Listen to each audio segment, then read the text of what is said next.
जल प्रवाह पावितस्थले कलेवलंब्यलंबितां भुजंगतुंगमालिकां धमड्डमड्डमड्डमन्निनादवड्डमर्वयं चकार चण्डताण्डवं तनोतु नः शिवः शिवं शिवं शिवं शिवं जटाकटाह सम्भ्रम भ्रमन्निलिम्ब निर्झरी विलोल वीचि वल्लरी विराजमान मूर्धनि धगद्धगद्धगज्ज्वलल्ललाट पट्ट पावके किशोर चन्द्रशेखरे रति प्रतिक्षणं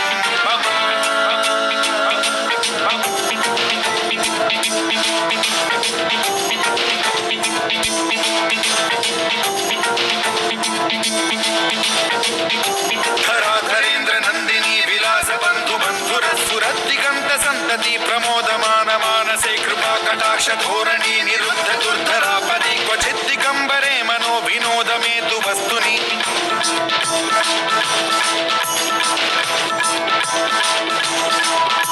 जटा भुजंग पिंगल स्फुरत् प्रणामणि प्रभा कदंब कुंकुम द्रव प्रलिप्त दिग्वधूमुखे मदान्ध सिंधुर स्फुरद्वगुत्तरीय मेधुरे मनो विनोदमद्भुतं बिभर्तु भूत भर्तरी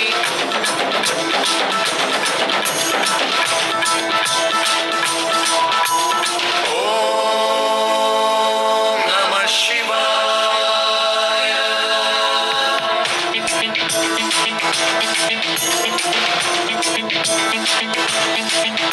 सदा शिवं भजाम्यहं सदा शिवं भजाम्यहं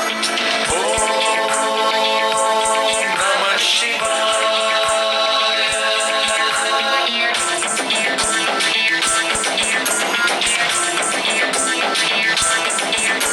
सहस्रलोचन प्रभृत्य शेषलेख शेखर प्रसून धूलि धोरणी विधूसराग्रि पीठभू भुजंगराजमालया निबद्ध चाट जूटक श्रियै चिराय जायतां चकोर बन्धुशेखरः ललाट चत्वरज्ज्वल धनञ्जय स्फुलिङ्ग भालिपीत पञ्चसायकं नमन्निलिम्बनायकं सुधामयूखलेखया विराजमान शेखरं महाकपालि सम्पदे शिरोजटालमस्तु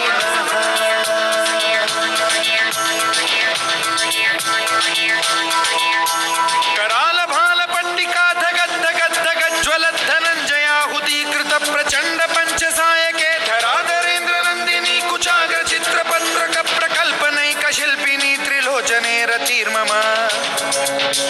नवीन मेघमण्डली निरुद्ध दुर्धर स्फुर कुहूनि शीथिनी तमः प्रबन्ध बद्ध कंधरः निलिम्ब निर्झरीधरस्तनोतु कृत्ति सिन्धुरः कलानिधान बन्धुरः श्रियं जगद्धुरन्धरः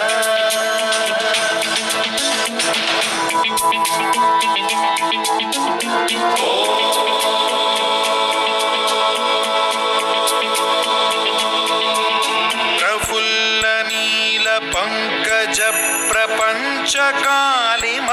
प्रभावलंबि कंठ कंदली रुचि प्रबद्ध कंधरं स्मरच्छिदं पुरच्छिदं भवच्छिदं मथच्छिदं गजच्छिदान्धकच्छिदं तमन्तकच्छिदं भजे अखर्व सर्व मंगला कला कदम्ब मंजरी रस प्रवाह माधुरी विजृंभणा मधुव्रतं स्मरान्तकं पुरान्तकं भवान्तकं मखान्तकं गजान्तकान्धकान्तकं तमन्तकान्तकं भजे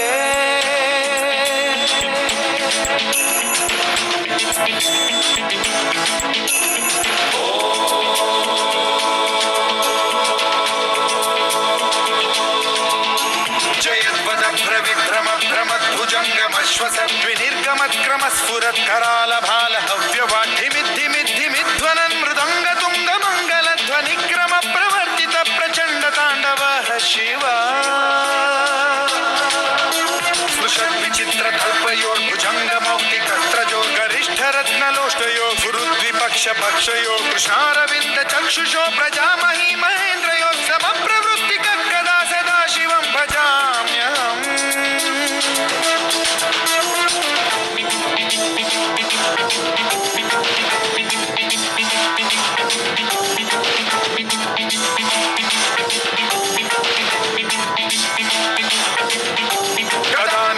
निर्झरी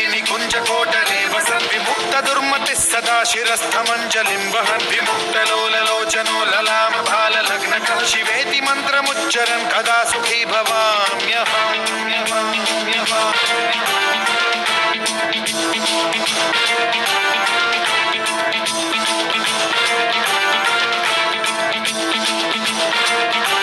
इदं हि नित्यमेव मुक्तमुत्तमोत्तमं स्तवं पठन् स्मरन् ब्रुवन्नरो विशुद्धिमेति सततं हरे गुरौ सुभक्तिमाशु याति नान्यथा गतिं विमोहनं हि देहिनां सुशङ्करस्य विमोहनं हि देहिनां सुशङ्करस्य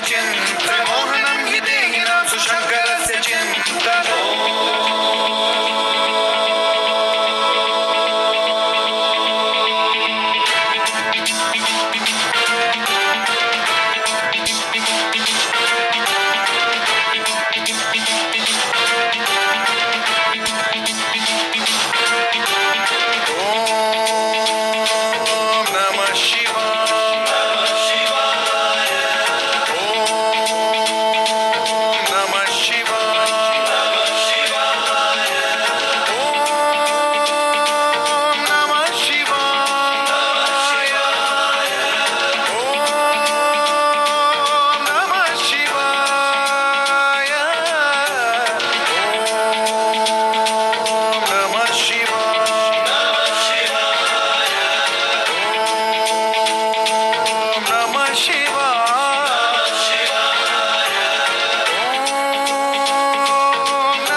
Shiva